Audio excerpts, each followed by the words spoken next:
안녕하세요. 근 몇 년간 저에게 일어났던 일을 얘기하고자 글을 쓰기로 마음을 먹었어요. 어려서 부잣집 외동딸로 남부러울 것 없이 자라게 된 저는 늘 부모님에게 감사하는 마음으로 살고 있었습니다. 다행히 부모님이 지원을 많이 해주셨기 때문에 하고 싶은 것은 다 하면서 자랐어요. 그래서 그런지 어려움 없이 커서 세상 물정을 모른다는 소리도 많이 듣고 자라곤 했죠. 미술을 전공하고 서양 화가로 지내고 있는 제가 그림을 그리고 집으로 가던 지하 주차장에서 차에 부딪혀 사고가 날 뻔한 걸 지금의 남자친구가 구해준 거예요. 정말 운명적인 사랑이란 이런 걸까라고 생각하며 사랑에 빠지게 되었어요. 제 목숨을 구해준 은혜도 은혜지만 어떻게 이런 인연이 있나 싶을 정도로 저희는 잘 맞았고 솔메이트가 따로 없을 정도였어요. 늘 운명적인 사랑을 꿈꿔온 저에게 정말 운명 같은 일이 일어나게 되자 순식간에 남자친구와 결혼까지 준비하게 되었습니다. 신기하다 정말. 어떻게 먹는 음식 취향, 옷 입는 거 다 내가 원하는 모습인 거지? 세상에 소울메이트는 없을 줄 알았는데 존재하나 봐. 그게 자기 같아. 어떻게 이렇게 취향도 같고 음식 먹는 것 하며 다 비슷할 수 있지? 나 붙여넣기 한 사람 같아. 그러니까 나도 신기해. 지하 주차장에서 만난 것도 그렇고 그때 자기 안 만났으면 어쩔 뻔했을까? 상상만 해도 싫다. 나야말로 내 목숨이 어떻게 될지도 모르는 상황이었는데 자기가 몸 던져서 나 구해준 게 얼마나 고마운지 몰라. 당연히 해야 할 일을 한 건데 뭐. 그러니까 너무 고마워하지 마. 그 덕분에 우리가 이렇게 만났으니 내가 더 고마워해야지. 진짜 그때 생각하면 소름 돋아. 자기 아니었으면 난 어떻게 됐을까? 너무 무서운 거 있지? 고마워 정말. 은인이야. 근데 당신 일하는 곳이랑도 거리가 먼데 어떻게 때마침 거기에 오게 됐을까? 난 그것도 너무 신기한 거 있지. 더 운명 같아. 내가 거래처에 볼 일이 있어서 간 거지. 혹시 그날 거기 지나가지 않았더라면 정말 생각도 하기 싫다. 지금은 그 일이 감사하지만. 그 사건을 계기로 저희가 만나게 된 거여서 오히려 전 너무 운명 같았어요. 남자친구도 그만 고마워하라며 본인이 응당해야 할 일을 한 것이라며 저에게 얘기해 주었고 그런 모습을 보니 더욱더 운명같이 느껴지더라고요. 부모님도 제가 남자친구를 어떻게 만났는지 알고 계셨기 때문에 저희의 만남을 적극 응원하고 찬성해 주셨어요. 아무래도 하나밖에 없는 딸이 큰일을 치를 뻔한 걸 지금의 남자친구가 구해 주었으니까 부모님께서도 은인이나 마찬가지였을 테죠. 그렇게 행복한 만남이었지만 부모님은 조금 더 만나보고 결혼을 결정해도 괜찮을 것 같다고 하셨는데 전 조금이라도 미룰 생각이 안 들었고 오히려 빨리 운명적인 이 사람과 같이 결혼을 하여 가정을 만들고 싶다는 생각이 들 만큼 콩깍지에 단단히 씌어 있었어요. 그래, 너도 이제 결혼할 나이긴 하지. 사업한다고? 바쁠 텐데 여유가 있나? 그래도 너 하나 위해주고 사랑해주면 엄마 아빠는 바랄 게 없지. 엄마 아빠가 늦지막이나 애지중지 키운 딸인데 그저 그렇게만 위해줘도 엄마 아빠는 찬성이야. 그래, 가진 게 없어도 사람만 바르고 건강하면 되지. 우리 딸이 결혼한다고 하니까 마음이 참 뒤숭숭하고 이상하네. 그래도 너한테 얘기 들어보면 아주 바른 사람이고 무엇보다 생명의 은인이나 다름없는데 엄마 아빠가 승낙하고 반대하고 그런 게 어디 있어? 당연히 찬성이지. 우리 딸 목숨도 구해주고 엄마 아빠가 엄청 고마워해야 해. 상준이한테는 아주 믿음직스러워. 그러게나 말이야. 상준 씨 안 만났으면 지금 어땠을지 상상이 안 가. 그래도 이렇게 내가 선택한 사람 엄마 아빠가 좋아해주니 기분 너무 좋다. 우리가 앞으로 더 잘할게. 그러니까 엄마 아빠도 아들 하나 더 생겼다고 생각해. 듬직하니 얼마나 좋아. 그래, 상준이 아니었으면 그날 일 얘기만 들어도 아득하다. 그래도 결혼이 1년지 대사인 만큼 조금 더 신중하고 길게 만나보고 결혼해도 괜찮을 것 같은데. 딸 생각은 어때? 상준이를 못 믿는 건 아니지만 천천히 알아가도 나쁘지 않잖아. 에이, 이렇게 운명적인 사람인데 알아가고 할 게 뭐가 있어. 내 목숨 구해주면 된 거지. 더 말이 필요한가? 난 그렇게 생각해요.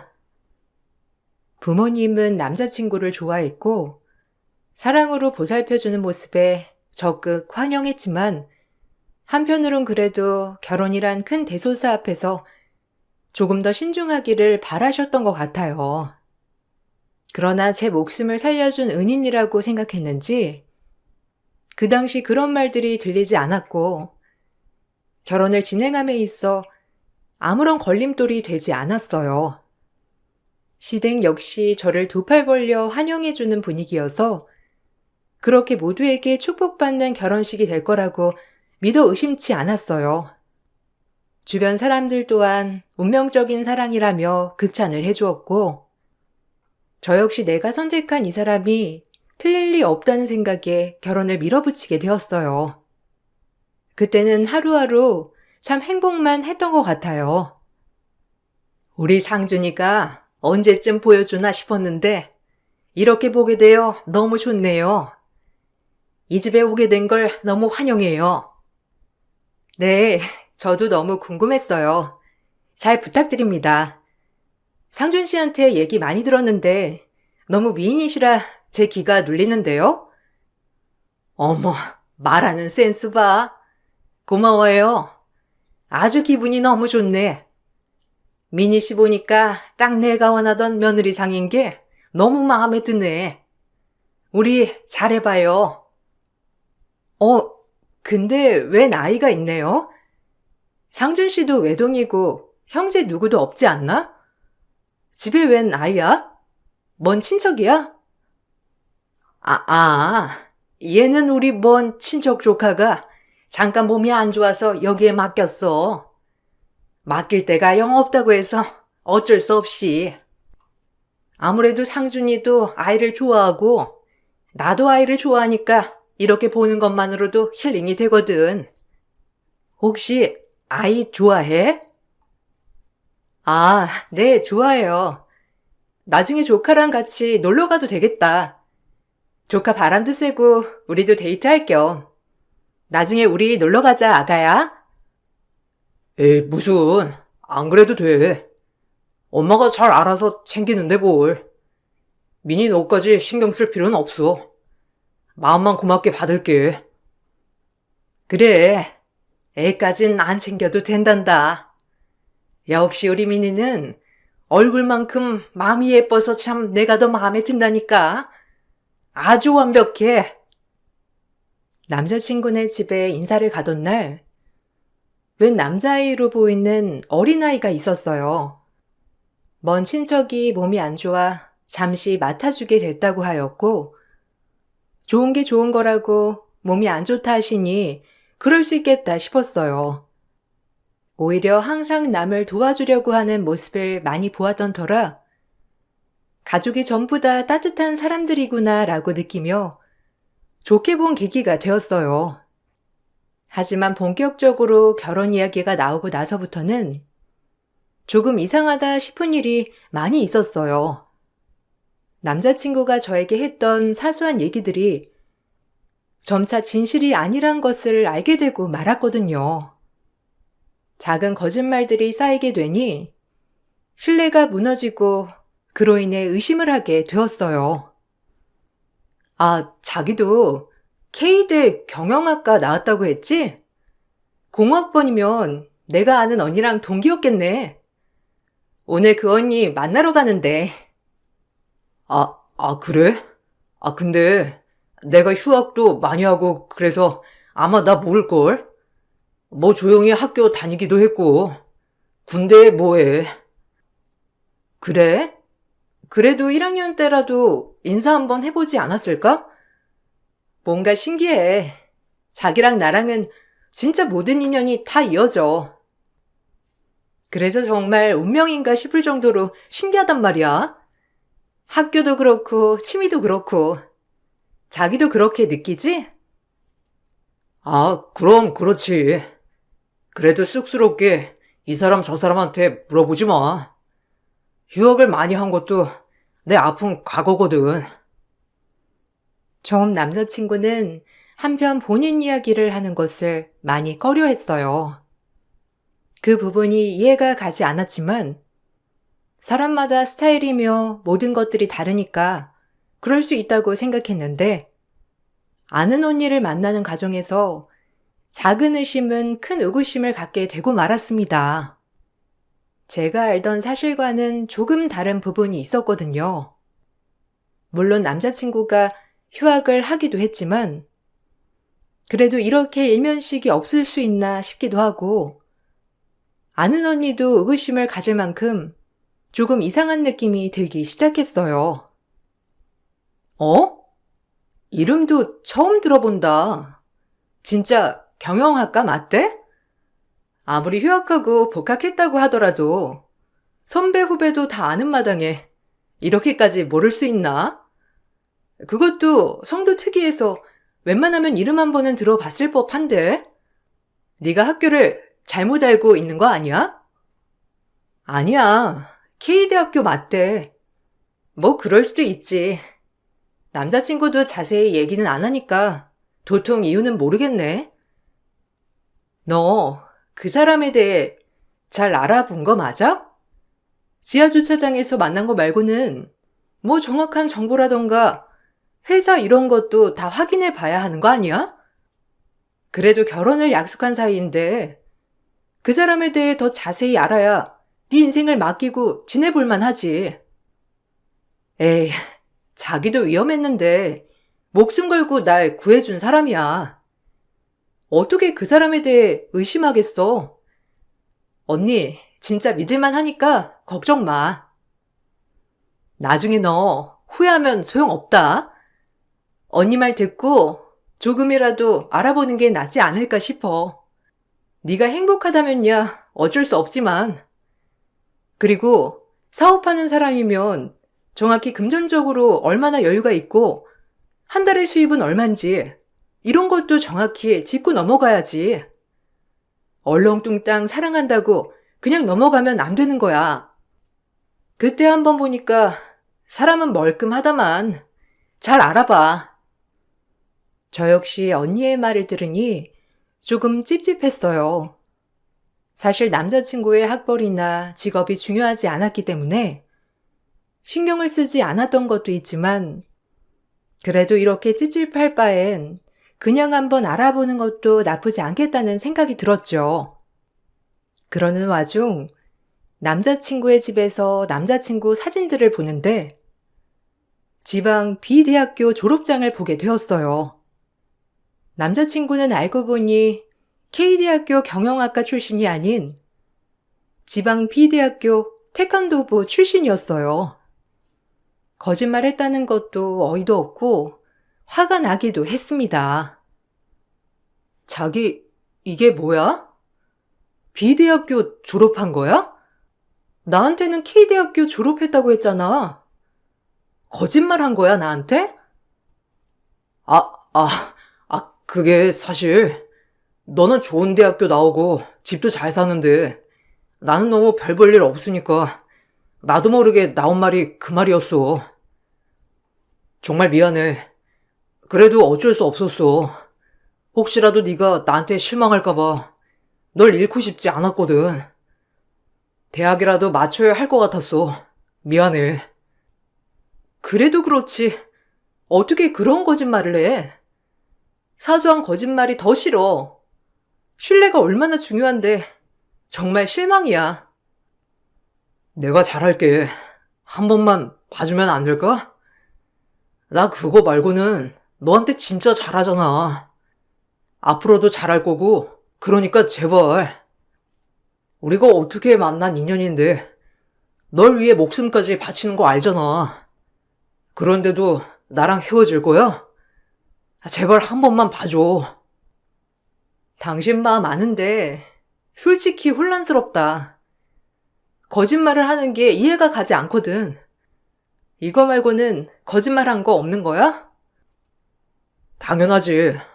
내가 거짓말할 게 뭐 있어. 절대 없어. 그러니까 믿고 다시 예전의 우리로 돌아가자. 부탁할게, 미니야. 남자친구는 저를 좋아했기 때문에 저에게 조건을 맞추기 위해 대학교를 거짓말했다고 했어요. 연인 사이의 신뢰가 가장 중요하다고 생각했지만 이 부분이 깨져 참 아쉬웠습니다. 실망한 저를 보고 정말 미안하다고 오열하는 남자친구의 모습을 보니 단호하게 이별을 고할 수도 없었어요. 너무 좋아했던 남자친구였기 때문에 단점 없는 사람 어디 있으랴 라는 마음으로 이해할까라는 마음이 들었습니다.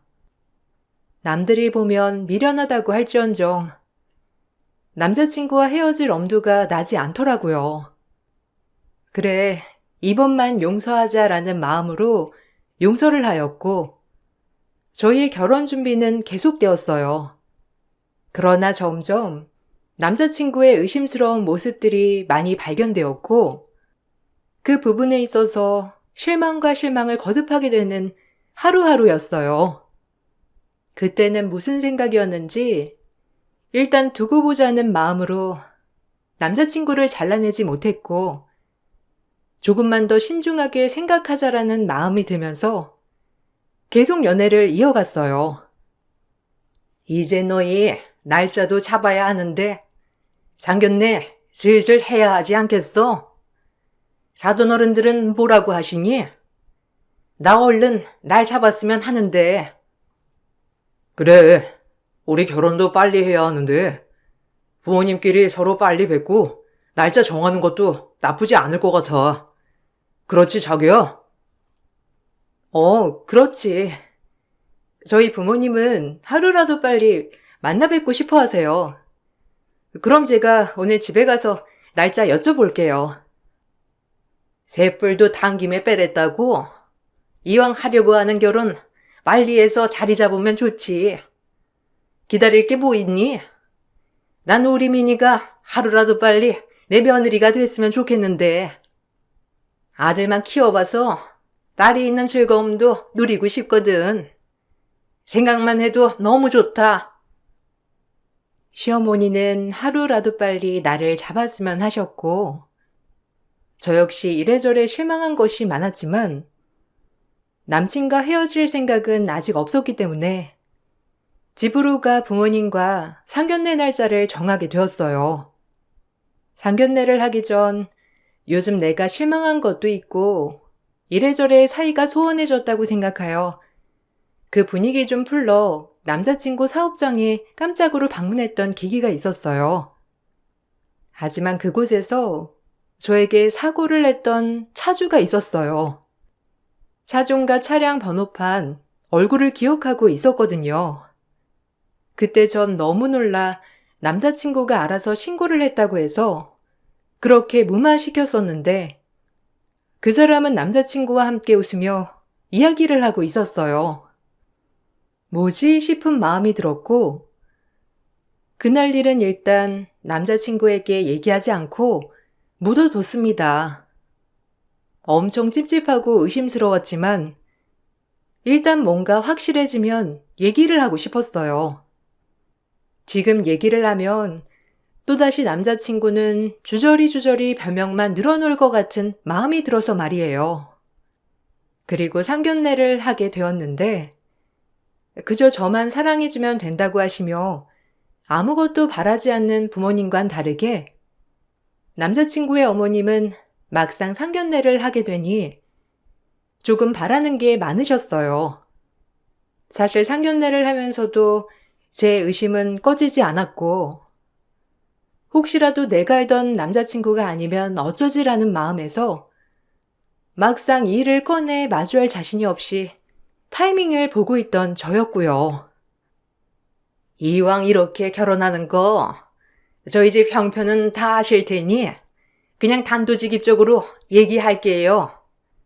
목숨 구해준 것도 진짜 큰 은인인데 사실 사돈네가 집 한 채 해주셨으면 하는데 어떠신가요? 제 아들이 아무리 사업을 하지만 요즘 뭐 집 사기가 쉽나요? 아, 그렇죠. 은인이죠. 그렇지 않아도 상준이한테 뭘 하나 해줄까 생각하고 있었는데 그게 좋겠네요. 저도 저희 딸 안락한 집에서 살았으면 하는 마음도 있으니까 저희가 집은 준비하겠습니다. 그러니까 집 걱정은 안 하셔도 돼요. 아유, 듣던 중 반가운 소리네요. 요즘 애들답게 아파트는 42평 이상으로 해주시고 그 집안에 있는 혼수까지 싹 부탁드릴게요. 어차피 미니가 살림살이 꾸려나갈 겸 얼마나 좋아요? 미니도 새살림하면서 꾸려가는 맛도 있을 거고. 42평은 괜찮아요. 저희 두 식구 사는 건데 25평만 돼도 되죠. 그냥 분수에 맞게 저희끼리 맞춰 살고 싶어요. 어머, 얘는? 넌 괜찮지만 상준이는 안 그래. 그래도 사업하는 남편 체면이 있지. 아파트 42평은 기본이야. 시어머니가 저렇게 말씀하는데 사실 기분이 좋지 않았습니다. 저희 아빠는 워낙 재산이 많은 집에서 살아오셔서 지금도 건물 임대업을 하시며 금전적으로 여유가 있으셨어요. 하지만 그런 저희 아빠에게 제 목숨 운운하며 대놓고 뭘 바라시는 게 조금 죄송스러웠고, 하물며 남자친구는 시어머니가 그렇게 이것저것 요구함에도 불구하고 옆에서 아무 말도 안 하더라고요. 내가 돈을 주고 시집을 가는 건가 하는 마음이 들어 더욱 찝찝한 느낌이 들었어요. 최대한 저희 부모님은 그 상견례장에서 저 하나만을 생각하여 웃으며 다 받아주셨고, 아빠 엄마가 웃으며 받아주자 시어머니는 더욱더 신이 나서 요구했습니다. 사실 그래요. 사람 목숨이라는 게 한치 앞을 모르잖아요. 그 목숨을 우리 상준이가 구해주기도 했고, 내가 아주 둘이 보통 인연이 아니라고 했어요. 그러니까 사돈도 우리 상준이 아들이라고 생각하시고 가지고 있는 거 천천히 증여해 주세요. 아, 어머님, 여기서 할 얘긴 아닌 것 같은데요. 그리고 저희 부모님이 힘들게 일군 재산, 전 욕심 없어요. 지금 제 벌이로도 충분히 상준 씨랑 함께 할 만하고요. 상준 씨가 벌이가 없는 것도 아닌데 전 부모님께 의지할 생각 없어요. 상준 씨도 그렇지? 독립적인 건 좋지만 그래도 부모님이 도와주실 형편이 되면 그래도 조금이나마 도와주실 수 있지 않을까?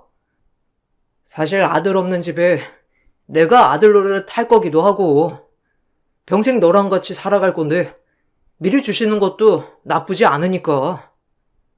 그럼 그렇지. 요즘엔 아들 낳으면 다 처가에 잘하니까요. 그러니까 처가에서 이렇게 번듯이 해줘야 하는 거죠. 일단 생각은 해볼게요. 너무 갑작스러워서 그런 말을 듣는 게 좀 당황스러워서 지금은 뭐라고 확답드리긴 어려워요. 남자친구와 시어머니는 당연히 저희 집에서 많은 걸 도와주실 거라 생각하시는 것 같았어요. 그 모습을 보니 조금 난감했고 부모님 표정도 썩 좋아 보이진 않았습니다. 상견례가 끝이 나고 서로 집에 돌아갈 때 탁월한 안목을 가진 빌딩주 아빠가 상견례 직후 시모 뒤를 캐보자고 하더라고요. 아빠는 제 결혼을 지지해 주셨지만 상견례장에서 대놓고 돈도 나는 시어머니와 남자친구가 의심쩍었던 거예요. 저 역시도 남자친구의 모든 점이 의심스러워지기 시작했고 그 이야기에 동의하게 되었어요. 오히려 아빠가 이렇게 먼저 말을 꺼내주시니 마음이 편했고 그동안 남자친구에 대한 신뢰가 바닥을 찍으면서 혼자서 여러 가지 상상을 하게 되었거든요. 차라리 이렇게 아빠가 먼저 말씀을 해주시니 천군만마를 얻은 것 같은 마음이 들었어요. 학력을 거짓으로 속인 것부터 시작해서 저를 사고 내려고 했던 차주와 웃고 떠들고 있는 남자친구의 모습이 정말 머릿속에서 지워지지 않았거든요. 아는 길도 물어가랬다고? 확인해보자. 확인해서 나쁠 거 없잖니. 아무래도 널 돈 때문에 만난다는 느낌을 지울 수가 없단 말이지. 아빠가 오버하는 걸 수도 있지만 그래도 중요한 일 앞두고 이 찜찜한 느낌은 지울 수가 없어서 말이야. 그래, 아빠 말 듣고 그렇게 해라. 저렇게 대놓고 뭐 해달라 하는 집 처음 본다 엄마도. 얼마나 불쾌하던지. 너 목숨 구해준 건 고맙다만 그걸 빌미로 하나하나 뜯어가려는 게 훤히 보여. 아까 한 소리 하려다 너 생각해서 꾹꾹 참았지 뭐니? 기분 나빠 정말. 네, 알겠어요. 아빠 엄마 말대로 할게요. 나도 좀 기분이 그랬어. 원래 그런 사람은 아닌데 갑자기 그런 얘기를 하니까 당황했고 요즘 사업이 힘들어졌다곤 했는데 그래도 대놓고 돈돈거리니까 나도 썩 기분은 좋지 않네. 아빠 말대로 할게요. 그래, 돌다리도 두드려보고 건너는 게 낫지. 너도 혹시 뭐 마음에 안 들었던 게 있던 거야? 그런 게 있음 다 털어놔. 그냥 나도 요즘 좀 이것저것 의심스러운 게 몇 가지 있었어. 나중에 확실해지면 얘기할게요. 일단 뒷조사부터 하죠. 그렇게 남자친구와 시어머니의 뒤를 캐기 시작했어요. 워낙 사람 좋고 사업도 크게 하셨던 아빠기 때문에 발이 넓었고 예전 경찰 출신 탐정 아저씨와 중마고우였기 때문에 뒷조사를 할 수 있었어요. 아저씨의 뒷조사 결과는 역시나였어요. 제가 그때 봤던 남자친구와 그 차주는 아는 사이였고 제 지인을 통해 저희 집 배경을 다 알고 있던 남자친구는 저를 잡아 한몫 단단히 챙기려는 심산으로 그런 자작극을 펼친 거였어요. 그리고 이미 23살에 한 번 결혼을 하고 아이까지 있는 이혼남이었고 시댁에 있던 그 조카라는 아이가 남자친구의 아들이었어요. 너무 충격을 받아 말을 잇지 못했습니다. 어느 정도 거짓말들이 배어있을 거라곤 상상했지만 애 딸린 이혼남에 그 차주까지 일부러 짜고 시킨 것이라니 아주 못된 인간이 따로 없었죠. 그런 인간과 결혼을 약속하고 그동안 운명이라고 믿어왔던 제 자신을 지워버리고 싶은 심정이 들며 엉엉 울었어요. 애까지 있는 것도 몰랐단 말이야? 이혼 전력도 있더라. 아주 새파랗게 어린 나이에 사고쳐서 결혼한 모양이더라고. 애 엄마는 진작 애 버리고 새 출발하고 있고 애도 그 할머니가 키워주는 모양인데 할머니도 아주 성품이 고약한지 동네에서 자자해. 부자 며느리 얻었다고 자랑하면서 이제 발 잡혔다고 떠들고 다니는 모양이던데 정말 몰랐어? 아, 얘가 어떻게 알아? 자작극까지 한 놈이 작정하고 속이면 누구나 속지. 민희야, 걱정하지 마. 아빠가 다 알아서 해결할게. 그만 울어. 마음 아프다. 네, 몰랐어요. 진짜 충격이네요. 자작극도 모자라서 애 딸린 이혼남이었다니. 사실 이런 배경은 중요하지 않은데 저를 기만하고 속인 게 너무 화가 나요. 애초에 저한테 접근한 목적도 돈 때문이었다는 사실이 너무 화가 나고요. 아빠, 죄송해요. 나한테 뭐가 죄송해? 속인 놈이 나쁜 거지. 속은 사람은 아무 죄도 없어. 사기친 사람이 나쁜 놈이라고. 그냥 똥 밟았다고 생각하고 이제 앞으로 어떻게 할지나 생각해보자. 내 그놈을 가만두지 않을 거니까. 어린 놈이 사기를 쳐서 팔자를 고치려고 해? 정말 제가 이런 일을 당했다는 게 너무 화가 났고, 이 모자를 어떻게 하면 좋을지 생각했습니다. 그리고 결론에 도달했는데, 나와 우리 부모님을 기만했으니 절대 가만히 있으면 안 되겠다는 생각을 하게 된 것이죠. 저와 부모님은 아무렇지 않은 척하며 일단 결혼식을 준비해 나갔습니다. 남자친구는 이제 저를 다잡은 물고기처럼 대놓고 돈을 요구하기도 했어요. 이것저것 핑계를 대며 저에게 한 푼 두 푼 뜯어내려고 했고, 이제 이 사람의 속내를 알게 되니 모든 게 눈으로 보였어요. 아, 자기야. 우리 신혼여행 가는 거 720만 원이던데 계좌이체 좀 해줘. 나 자금이 아직 안 들어와서 내가 할 수가 없네. 알겠어. 계좌번호 좀 알려줘. 자기 자금 일정이 계속 밀리네? 사업이 많이 어려운 거 아니야? 이쯤 되면 접어야 하나? 그래서 말인데 아버님 그 관리하시는 빌딩 중에 뭐 하나 먼저 증여 안 될까? 어차피 주실 건데 미리 주시면 좋은데. 말씀드려 볼게. 우리가 결혼할 사이인데 뭐 못해줄 것도 없지. 이제 부부기도 하고 우리 부모님의 아들이나 다름없잖아. 역시 그래서 내가 널 좋아한다니까. 뭐든 시원시원하기도 하고 내가 진짜 마누라 하나는 잘 얻었지. 남자친구가 이런저런 계좌이체를 요구했을 때도 제 큰 그림으로 하는 척만 했을 뿐 뒤에서는 모든 결혼 준비를 취소했어요. 역겨운 남자친구의 말에도 아무렇지 않게 대꾸해 주었고, 남자친구와 이런저런 결혼 준비를 하며 모든 걸 맞춰 주었어요. 그리고 대망의 결혼식 날이 되었고, 남자친구와 시어머니는 결혼식장에 도착하여 이리저리 하객을 맞이하고 있었지만 그곳에 저희 가족은 머리털 하나 보이지 않았어요. 남자친구는 저희가 오지 않자 전화를 했지만 전 전화를 받으면서 차가 밀린다, 가고 있다라고 계속 안심시키며 결혼식을 진행하게 두었습니다. 정말 큰 벌을 주고 싶어서 계속 회유하는 방법을 쓴 것이죠. 자기 왜 안 와? 이제 올 때 된 거 아니야?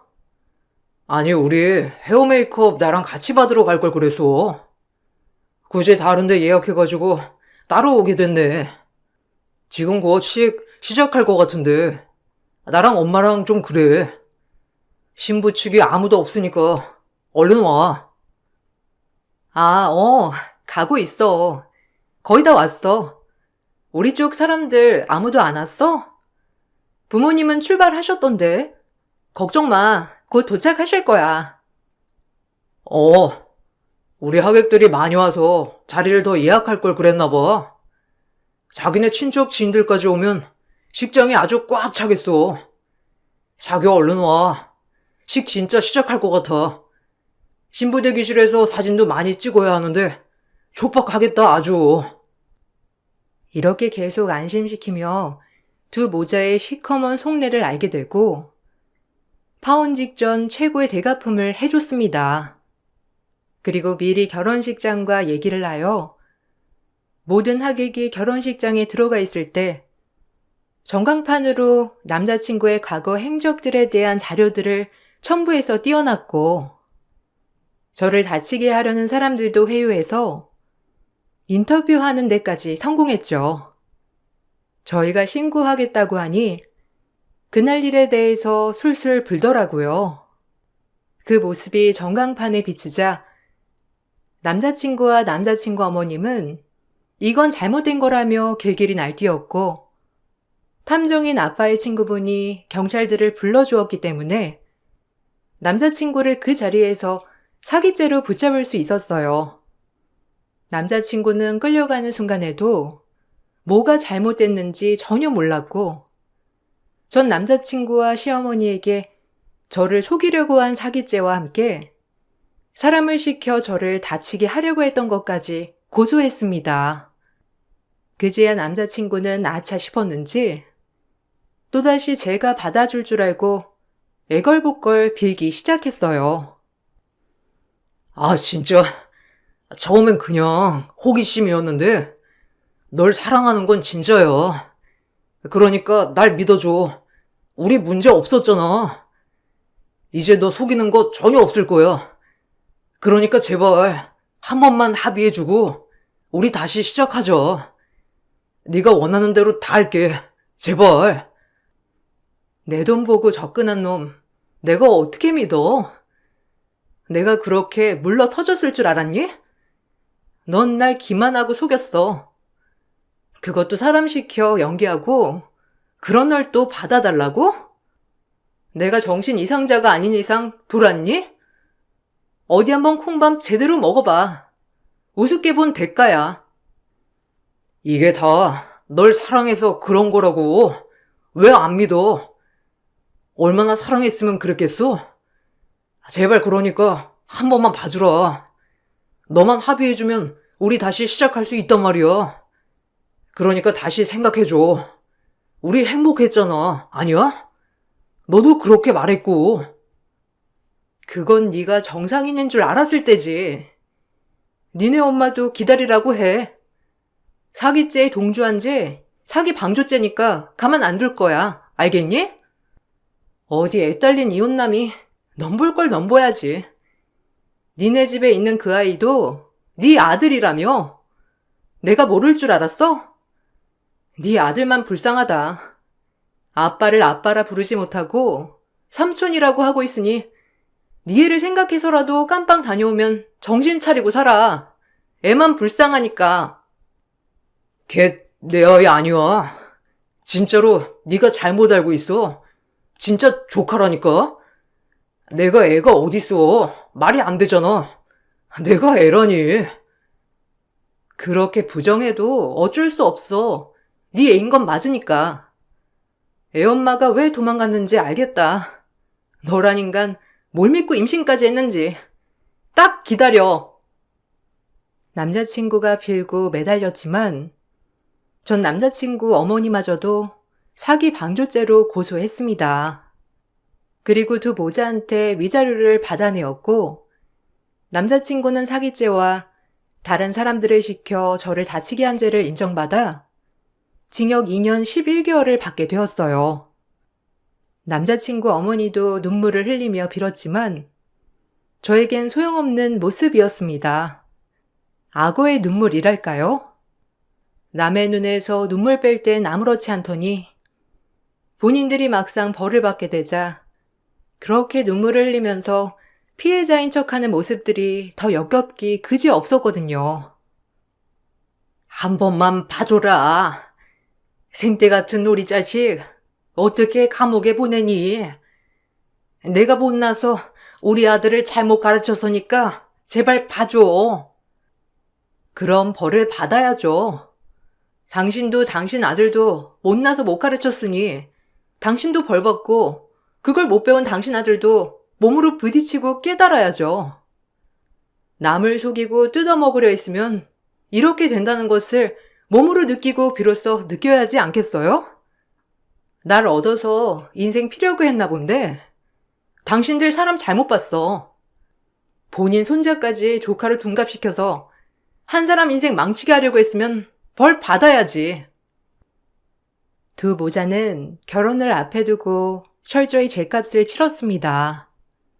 제가 뒷조사한 걸 알게 되자 고소하겠다고 난리를 쳤지만 제가 어떤 식으로 뒷조사를 했는지에 대한 것은 증거가 없었기 때문에 절 고소할 수 없었어요. 이번 일로 정신적으로 충격을 많이 받았지만 그래도 저런 인간과 결혼을 걸은 것에 대한 안도감이 더 커서인지 그냥 많이 배웠다고 생각이 들더라고요. 마냥 아무것도 모르는 철없는 외동딸에서 이번 일로 인생의 쓴맛을 배웠달까요? 이런 일이 안 일어났으면 좋았겠지만 저에게 이런 시련을 준 것에 대한 것도 다 이유가 있을 것이라고 생각이 들어 겸허히 받아들이게 되었어요. 그리고 이젠 남들을 조금 경계하게 되었답니다. 예전엔 무턱대고 저에게 잘해주면 그저 다 믿고 좋아했지만 이번 일을 계기로 모든 것이 무조건적인 건 없다고 판단이 들었기 때문이에요. 제 인생에 있어 속상한 사연이지만 그럼에도 불구하고 저를 사랑해주고 지지해주는 엄마 아빠가 뒤에 든든히 계셨기에 전 그 무엇에도 맞서 싸울 수 있었던 것 같아요. 제 인생에도 이런 일이 일어날까 싶었지만 인생은 한 치 앞도 모르는 거였어요. 그래도 깨달은 바가 크기 때문에 저에게 인생의 전환점인 계기도 되었답니다. 여러분들은 안 좋은 일 말고 좋은 일들만 겪게 되시길 바랄게요. 좋은 하루 보내시고 제 글을 읽어주셔서 감사합니다. 안녕하세요. 경기도에 살고 있는 여성이에요.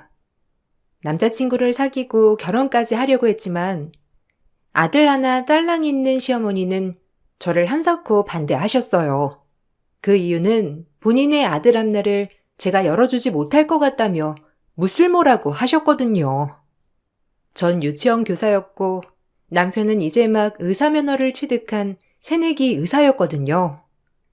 홀몸으로 아들 뒷바라지하여 키우셨기 때문에 아들에 대해 기대치가 엄청날 거라는 걸 알고는 있었지만 이 정도일 줄은 정말 몰랐어요. 저도 무슨 악바리인지 시어머니가 반대를 하면 할수록 더욱더 이 남자를 놓치기 싫다는 생각만이 들더라고요. 그렇게 전 결혼 전 반대로 힘들어하고 있었답니다. 가끔 모두를 위해 이별을 하면 어떨까 생각도 했지만 남편과 연애 기간이 오래됐던 터라 쉽게 헤어지기가 힘든 마음이 들었어요. 네가 가진 게 뭐가 있니? 우리 아들 병원 차려줄 수 있어? 네가 게 뭐 할 수 있냔 말이야? 아무리 요즘 시대에 지들이 좋아서 하는 결혼이라지만 차이가 나도 너무 나잖아. 우리 아들 선시장 나가면 열쇠 3개 만들어준다는 집 줄 섰어. 당장 헤어져. 엄마, 진짜 왜 그래요? 내가 무슨 병원 차리자고 결혼을 해? 아들 팔아도 유분수지. 그만해요, 제발. 저 경미랑 꼭 결혼할 거니까 엄마도 마음 접으세요. 아들 그냥 사랑하는 여자랑 행복하게 살고 손주 보게 해드리면 되는 거 아닌가요? 어머님이 이 애한테 기대가 얼마나 큰지 알아요. 그래도 저 형배 씨랑 10년 연애했고 그렇게 간단히 헤어질 사이가 아니에요. 죄송합니다. 어머님이 이번 한 번만 져주시면 안 될까요? 저희 잘 사는 거 보여드릴게요. 이만한 효도가 어딨겠어요. 뭐? 모질한 것 같으니라고. 내가 미쳤다고 뒷배경 없는 애를 며느리로 앉히겠어? 너희 그렇게 하려거든 마음대로 해. 꼴랑 학교 선생도 아니고 유치원 선생이나 하는 주제에 어디 의사를 넘봐? 너 의사 사모 되려고 지금 그러는 거지? 어머님, 저 형배 씨가 의사 아니었어도 결혼했을 거예요. 형배 씨가 좋아서 그런 거지 의사라서 그런 거 아니라고요. 시어머니는 생각보다 엄청 크게 반대를 하셨어요. 결국 남편과 결혼을 하기 위해서는 시어머니에게 충족을 시켜드리는 며느리가 될 수밖에 없었답니다. 저희 부모님도 제 고집을 꺾기 힘들었던지라 참 죄송하게도 본인들의 노후 대책인 집을 팔아 저희 신혼집을 해주셨어요.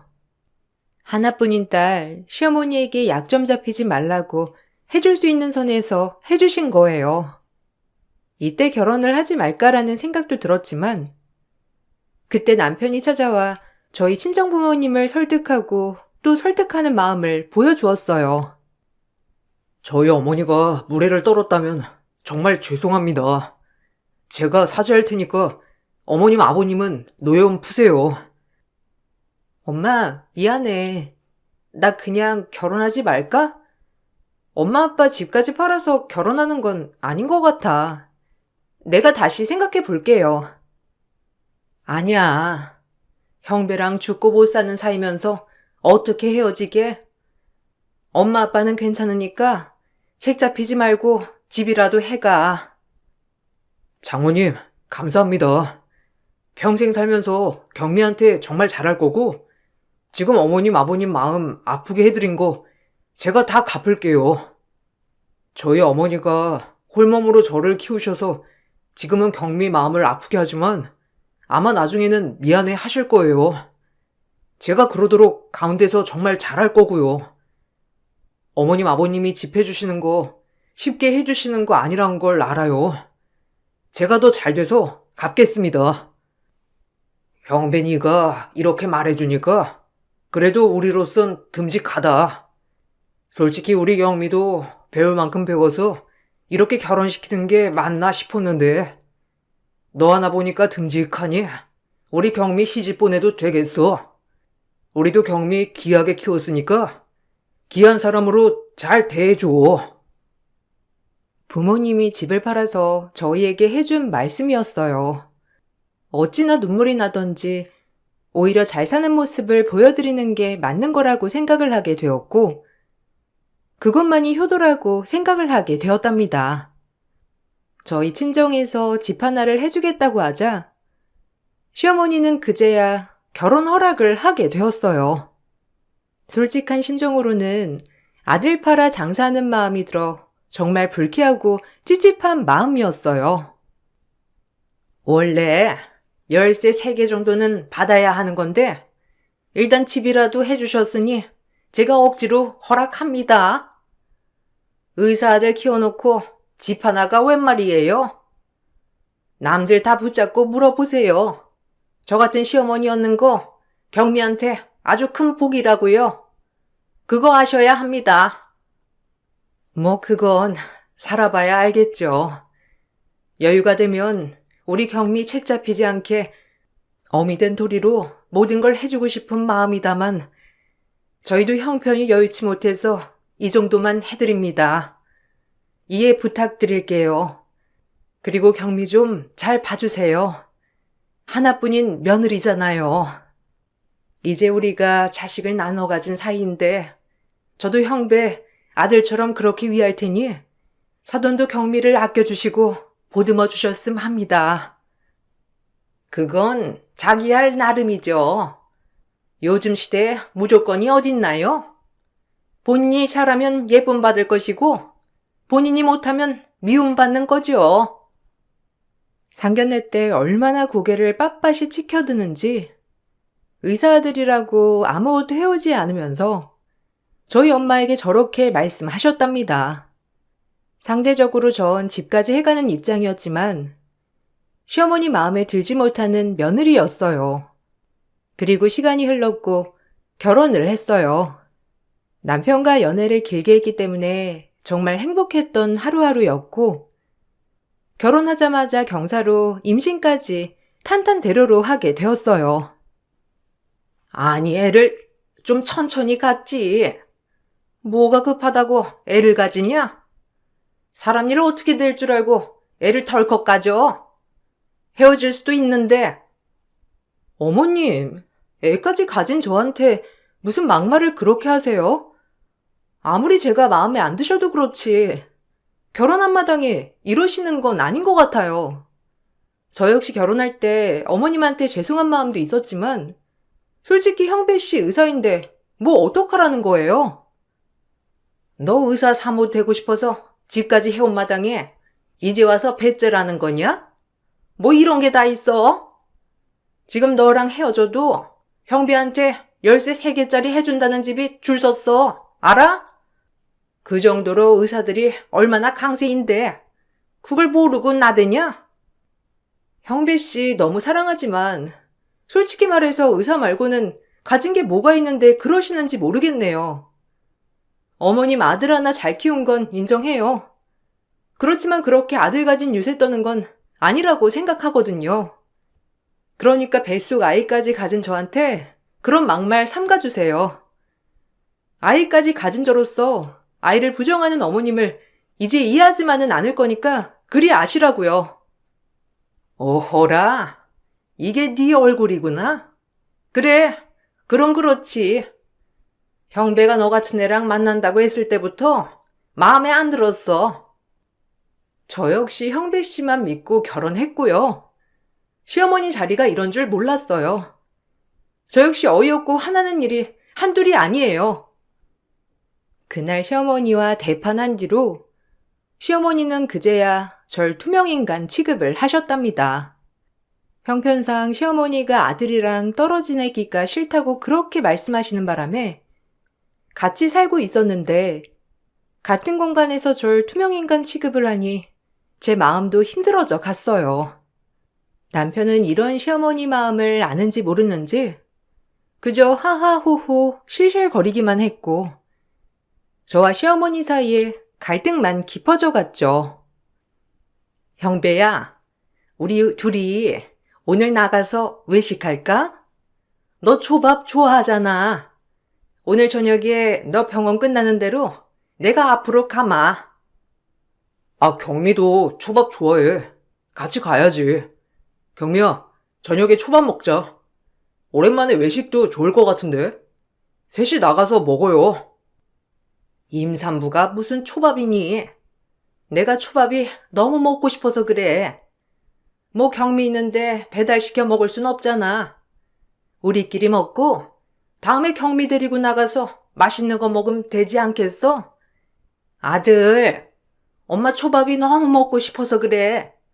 그러니까 먹으러 가자. 나 괜찮으니까 어머님이랑 다녀와. 나도 뭐 오랜만에 친정이나 가서 저녁 먹고 올게. 엄마네 안 간 지도 꽤 됐으니까. 정말 그래도 되겠어? 그래도 같이 먹어야 맛있는데. 올 때 가락국수라도 포장해 올까? 초밥은 못 먹어도 가락국수는 먹잖아. 아유, 친정 가서 먹고 온대잖니. 엄마 섭섭해지려고 한다. 엄마랑 오랜만에 데이트도 하고 좋구먼. 뭘 그래? 그래, 어머님이랑 둘이서 재미난 시간 보내다 와. 나도 친정 가서 맛있는 거 먹고 올 테니까. 마음은 너무 고마워. 그렇게 어머님은 작정한 듯 절 소외시키고 남편과 저녁을 먹고 들어왔어요. 저 역시 그날 친정에 가서 오랜만에 친정 부모님이랑 얘기도 하고 그래도 좋은 시간이었어요. 그런데 그날 저녁을 먹고 들어온 남편은 갑작스럽게 저에 대한 태도가 변하더라고요. 늘 시어머니가 저를 면박 줘도 언제나 웃으면서 뚝심이 변하지 않던 남편이었는데 남편은 하루아침에 차가워지기 시작한 거죠. 어머님이랑 맛있는 거 많이 먹고 잘 다녀온 거야? 그래도 연락이라도 한 통 해주지. 연락은 기다렸는데. 초밥 맛있었어? 뭐 그냥. 나 피곤하다. 오랜만에 환자도 많이 받고 힘들었어. 나 좀 먼저 씻고 쉴게. 너도 얼른 쉬어. 어머님이랑 나가서 무슨 일 있던 거야? 갑자기 말투가 왜 그래? 아니면 내가 뭐 실수한 거라도 있는 거야? 아니야. 뭘 그렇게 꼬치꼬치 캐물어. 진짜 피곤해서 그런다니까. 눈치 보기 나도 힘드니까 너도 신경 쓰지 마. 갑작스럽게 대면대면하는 남편의 말투였어요. 뭔가 이상했지만 다음날 남편이 출근하고 난 뒤 시어머니의 전화통화 내용을 듣고 이유를 알아챘습니다. 그날 남편과 시어머니뿐만 아니라 다른 손님과 같이 식사를 하게 되었더라고요. 얼마나 마음에 드는지. 그 아가씨도 우리 아들이 마음에 든다잖아. 뭐 의사니 오죽하겠어? 딱 눈치 없는 애 하나만 알아서 빠져준다면 진짜 금상첨화인데. 즐겨서 그럴 수나 있을지 모르겠지만 어쨌든 그러도록 해봐야지. 지가 어쩔 거야? 내가 자세한 건 만나서 얘기해 줄 테니까 전화 끊자고. 여기 집이라서 사정상 길게 통화 못해. 내가 나중에 만나서 얘기해 줄게. 어머님, 지금 무슨 말씀을 하신 거예요? 엿들은 건 아니고요. 어머님이 하도 들으라는 식으로 통화를 하셔서 물어보는 거예요. 뭐가? 아, 들었니? 말 그대로야. 우리 아들 좋다고 지금 줄 섰다고 했잖니. 예전부터 알고 지낸 집 딸인데 걔네 부모님 집이 이름만 대면 알만한 장가네 차관까지 지닌 집이야. 그 딸은 지금 플로리스트 한다고 하는데 우리 아들이 좋댄다. 뭐 재혼이라고 해도 의사면 떡떡이지, 안 그래? 열쇠 3개는 기본일 거고 말 그대로야. 우리 형배도 마음이 기울었고. 뭐라고요? 아, 그럼 저 몰래 지금 거의 선보고 온 거나 다름없네요? 제 뱃속에 아이까지 있는 거 모르시냐고요? 시어머니는 제 말이 가소롭다는 듯이 가볍게 무시하셨고 남편이 퇴근하기만을 기다렸답니다. 남편이 퇴근하고 들어오자 너무 화가 난 나머지 전 제대로 알아보지도 않고 뺨을 날렸어요. 어머님이야 어차피 제가 뭘 해도 마음에 안 들어 하시는 분이지만 남편한테만은 배신감의 치가 떨렸거든요. 저 말고 다른 여자로 갈아탈 생각을 하는 게 용서되지 않았어요. 너도 네 엄마랑 똑같아. 하는 짓 하고는. 뱃속에 네 애밴 나를 두고 그 여자랑 하하호호 하고 싶디? 무슨 소리야? 너 지금 엄마 말 듣고 그러는 거야? 왜 그래 진짜? 내 말 좀 들어봐. 너한테 얘기하려고 했어. 언제? 일을 이 지경까지 만들고 언제 얘기하려고 했다는 건데? 어제 그래서 그렇게 차가웠구나? 나랑 비교되는 여자랑 밥 먹고 왔으니 내가 성에 차겠어? 가뜩이나 귀에 닦지 않게 니네 엄마가 내 욕을 한 바가지 하셨을 테고 내 말이 틀려? 아, 너 이럴까봐 내가 얘기를 못한 거야. 사실 뭐 엄마 아는 분이라고 같이 식사는 하긴 했어. 그래도 네가 의심할 만한 행동 전혀 안 했고 엄마한테도 딱 못 박히게 이러지 말라고 얘기했다고. 막상 가보니 그 여자가 있던 거야. 근데 왜 그날 밥 먹고 와서 죄 지은 사람처럼 내 눈도 못 쳐다보고 그랬어? 다 걸리는 게 있어서 그런 거 아니야? 미안하니까. 우리 엄마가 그런 사람이라서 너한테 엄청 미안한데 그럼 어떻게 하라고? 미안하니까 그런 거지. 남편은 본인 엄마에게 실망을 했다고 하면서 저에게 미안하다고 하더라고요. 그래서 그랬던 거라며 오해를 풀어주려고 했고 그러면서 자초지종을 설명했어요. 정말 시어머니에게 화도 나지만 한순간에 작아진 제 모습에 정말 화도 나더라고요. 남편은 끝끝내 아니라고 했지만 한번 폭주하기 시작한 시어머니를 전 당해낼 재간이 없었고 아슬아슬한 길이었어요. 형배는 뭐 아직까지 체면 때문에 널 버리지 못하는 것 같은데 두고 봐라. 돈 싫다고 하는 사람 있냐? 아직 어려서 그래. 분명 지병원 차려준다고 하고 차 사주고 집 해주고 그러면 너 버리는 거야. 일도 아니니까 걱정하지 말어. 지금 형배가 아직 마음을 못 잡았으니까 참는 거야. 굳이 볼 거 없는 널 내가 왜 마주하고 있겠니? 나중에 험한 꼴 당하기 싫으면 네가 나가. 세상에 이런 일이 나오고 싶으세요? 조선시대도 아니고 어디서 결혼한 며느리를 내쫓고 새 며느리를 앉히려 하나요? 어머님, 저도 형배 씨 때문에 지금 엄청 참고 있는 거니까 그리 아세요. 맘 같아서 어머님 얼굴 대문짝만하게 TV로 중계되게 하고 싶거든요. 어머님, 정말 잘못하시고 계시는 건데 지금 어머님이 저한테 사과하셔야 되는 입장인 거예요.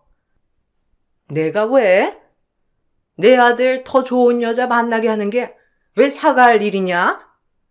애초에 네가 빠져주면 될 것을. 너도 네 자식 낳으면 알 거다. 내 자식한테 최고로 좋은 걸 해주고 싶고 최고로 살았으면 좋겠는 그 마음 너도 알 거라고. 형배 자식이라고 하니 양육비는 다달이 줄 거야. 그러니까 걱정하지 말고 제발 뱃속 그 아이랑 같이 그냥 조용히 형배 앞에서 사라져 줘. 아니요. 제가 누구 좋으라고 그래요? 형배 씨가 마음이 변한 것도 아니고 제가 변한 것도 아닌데 왜 그래야 하냐고요. 역시 이래서 뭐 가지지 못한 것들이 독하다는 거다. 이 정도 했으면 떨어져 나갈 법도 한데 어떻게 그렇게 악착 같니? 어머니, 결혼할 때 이 집은 제가 해온 거예요. 집 받아놓고 이제 와서 더 해주는 여자 만날 거라고 하는 게 진짜 우스워요. 어머님이 엄청 힘들게 했지만 꿋꿋이 버텨냈어요. 그렇게 남편은 죽어도 아니라고 하며 저를 달래주던 임신 기간이었고, 시어머니는 그렇게 저희가 헤어졌으면 좋겠다고 들볶는 임신 기간이었답니다. 그리고 명절이 왔고, 형식상 새 가족이 모여 설 음식을 먹고 있었어요. 시기상 아이를 낳을 시기가 되어 그런지 아침부터 배가 사르르 아픈 것이 가진통이 오더라고요. 이윽고 설 음식을 한참 먹던 중 진통이 왔고 주방에 있는 남편과 시어머니에게 도움을 청하려는데 둘이서 충격적 대화를 이어나가기 시작했어요. 시어머니의 그 까랑까랑한 목소리 톤이 낮아지면서 속닥거리는 소리가 제 귀에까지 들렸거든요. 어미밥에 부족하지 않게 많이 넣어라. 그래야 우리 아들 힘들게 이혼 안 하지. 무조건 걔가 유책 배우자여야 해. 엄마, 진짜 제발요. 이렇게까지 해야 해요? 아무튼 알겠어요.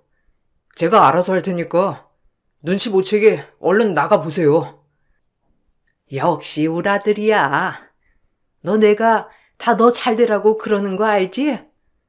이게 너를 위해서 엄마가 이러는 거니까 네가 이해해야 한다. 두 손발이 덜덜 떨렸고 배가 아픈 와중에도 정신이 번뜩 차려지더라고요. 진통 참으며 시어머니와 남편이 다른 곳을 보는 틈에 제 밥그릇과 남편 밥그릇을 바꾸자 30분 후 상상도 못할 일이 벌어졌어요. 그것은 시어머니가 고주망태가 돼서 쓰러진 것이었고 제 밥과 남편 밥에는 아무런 것도 되어 있지 않았어요. 이게 무슨 상황이지 싶던 찰나 양수가 터졌고 전 그 길로 남편과 애를 낳으러 산부인과로 갔답니다. 이렇게 애가 나오는 순간까지 도저히 혼란스럽더라고요. 그래서 그런지 결국 힘을 잘 주지 못했고 전 응급재앙으로 제 아이를 만나게 되었어요. 마취가 끼고 회복실에서 남편이 울고 있더라고요. 당신이 올 자격이나 돼? 나 해하려고 했지? 어떻게 된 거야? 내가 어머님이랑 당신이 한 얘기 못 들었을 것 같아? 도저히 용서 못해. 내 밥에 무슨 짓을 하려고 했냐고. 뭐 비소라도 넣으려고 했니? 나랑 내 아이만 사라지면 부자 여자 만나서 인생 필 것 같으니까 그렇게 한 거지? 나쁜 인간. 너도 네 어미랑 똑같은 인간이야. 아닌 척 위선 떨지 말고 당장 꺼져. 그래. 그렇게 들으면 네가 오해할 만 하겠다. 모든 사실을 얘기해 줄게. 나 위해서 고생한 우리 엄마 정말 호강시켜 드리고 싶었는데 그러기엔 내가 널 너무 좋아했어. 그래서 엄마 반대 무릅쓰고 결혼했지만 엄마가 절대 포기 안 하시는 거야. 중간에서 네 눈치, 엄마 눈치 보고 힘들었지만 이제 하다 안 되니 엄마가 네 밥에 술을 타라고 했고 그걸 증거 삼아 아이를 가졌음에도 술을 매일 마신 파렴치한 엄마로 몰자고 하더라. 그럼 당연히 이혼이 받아들여질 거라고 말이야. 사실 내가 그런 짓을 어떻게 해. 내가 말했듯이 널 좋아하는데 그냥 엄마 밥에 부었어. 그리고 아기 낳는 순간에 깨달았는데 난 너 없으면 못 살 것 같아. 네가 믿어줄지 안 믿어줄진 모르겠지만 내 진심이니까 잘 생각해줘. 그리고 아이 낳아줘서 고맙다. 그게 사실이라고? 근데 왜 어머님을 말리지 않고 노란한 거야? 난 그게 더 이해가 안 가는데? 굳이 그렇게까지 하면서 엄마 세상엔 내가 전부인데 내가 어떻게 엄마를 매몰차게 대하겠어? 그런데 이제 많이 깨달았어. 그 세상을 부셔야 한다는 걸. 어떻게 보면 엄마도 나 때문에 이렇게 된지 몰라. 내가 대꾸를 해주니까 엄마는 이게 당연하다고 생각했던 거지. 믿기가 힘들었어요. 시어머니가 저를 임신했지만 술을 먹여 태아를 잘못되게 했다는 누명을 씌워 이혼을 하게 할 계략이라는 것이 정말 어이가 없었고, 남편이 그 술을 시어머니 밥그릇에 부었다는 것도 참 놀랍더라고요. 하지만 제가 남편과 시어머니 얘기를 듣고 난 뒤 밥그릇을 바꿨을 때 저에게 아무런 일이 일어나지 않았고 시어머니가 고주망태가 되었다는 것이 증명이 된 것을 보면 남편의 이야기는 사실이었어요. 밥그릇에 술을 부었는데 어떻게 술맛이 안 났냐면은 그날 보리굴비가 올려져 있어서 남편이 고로쇠 물이라고 하며 밥그릇에 따라주는 신용을 했거든요. 시어머니 또한 달달한 물맛이 고로쇠 물인 줄 알았던 것이었죠. 무식하면 답도 없다더니 절 그런 며느리로 몰려고 하는 시어머니에게 정말 학을 떼게 되는 순간이었어요. 나 이대로 못 넘겨. 잘못했으면 우리 아이 큰일 날 뻔했다고. 나도 큰일 날 뻔한 거잖아. 당신이 진정으로 나를 원하고 이제 우리 가족만 생각한다면 어머님이랑 절연하고 내가 어머님한테 위자료 청구 소송하는 거 지켜봐야 할 거야. 괜찮아? 너랑 못 사느니 죽기로 다짐했어. 우유부단한 모습 보여줘서 너무 미안하다. 홀로 날 키운 엄마를 저버릴 수 없었어. 그리고 당신이 증언을 해줘야 해. 그래야 이 모든 게 받아들여지니까. 나 절대 용서 못해. 당신 엄마 법정 심판대에 세울 거야. 그렇게 남편은 저의 편이 되어주기로 했답니다. 그리고 시어머니는 한참 뒤 정신을 차리고 저희가 없어진 걸 알게 되자 남편에게 전화 후 제 병원에 문병을 오셨더라고요. 그리고 남편을 몰래 불러내어 복도에서 또 작당을 하려고 했어요. 이번 계획이 실패한 것에 대해 분노를 하며 복도에서도 이마를 치는 모습이 정말 끔찍했답니다. 그래도 본인도 자식을 낳아 길러본 입장으로서 뱃속 아이가 어떻게 되든 말든 그런 행동을 하려고 했다는 모습이 용서가 되지 않더라고요. 아유, 갑자기 내가 왜 기억을 잃었는지 아직도 머리가 깨질 것 같아. 밥그릇이 바뀐 모양이더라. 내가 술을 먹은 것 같아. 아무래도 다른 계획을 짜야겠어. 걔가 무조건 유책 배우자가 되어야 돼. 술 먹고 태아를 유산되게 하려고 한 건 물 건너 갔으니까 이제 애기 데리고 집에 오면 애기 좀 울린 다음에 산후 우울증에 애를 괴롭힌다고 고발하자. 그래야 이혼 소송도 쉽게 가는 거야. 알겠니? 그 처자가 너만 기다리고 있어. 이혼하기만을. 그런 집이 어디 있니? 너한테 이것저것 다 해준다더라. 그러니까 이혼해야 돼. 솔직히 애야 그 여자랑 다시 낳으면 되는 거고 지금 낳은 애는 경미 보고 키우라고 해. 어차피 양육비는 주면 될 거 아니야? 아니다. 솔직히 엄만 애한테 양육비 계속 주는 것도 아깝지. 좀 주다가 그것도 끊어버리자. 어때? 이렇게만 하면 네 앞날 최고야. 엄마, 진짜 왜 그래요? 이제 무서워지려고 해요? 그거 정말 잘못된 욕망인 거 아세요? 왜 이렇게 변하신 거예요? 제가 알던 엄마가 맞는지 싶어요. 어떻게 진짜 그런 행동을 하시냐고요? 그게 사람이 할 도리예요?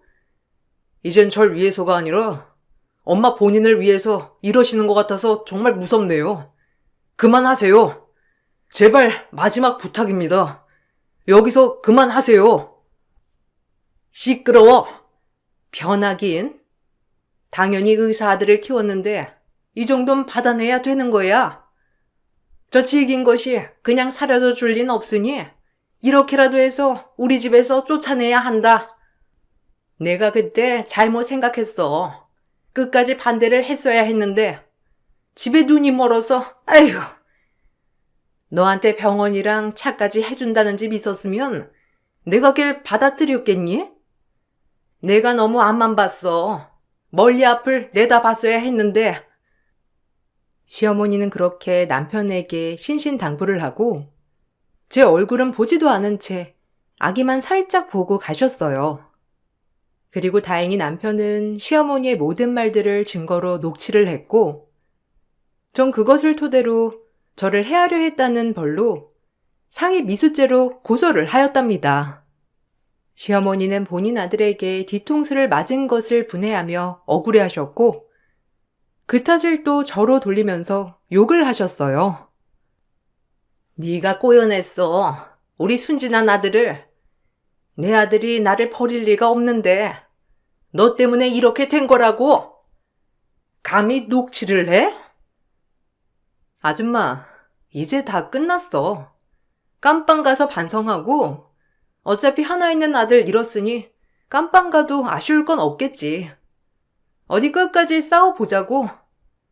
난 내 자식, 내 남편 걸고 이 가정 끝까지 지킬 거거든.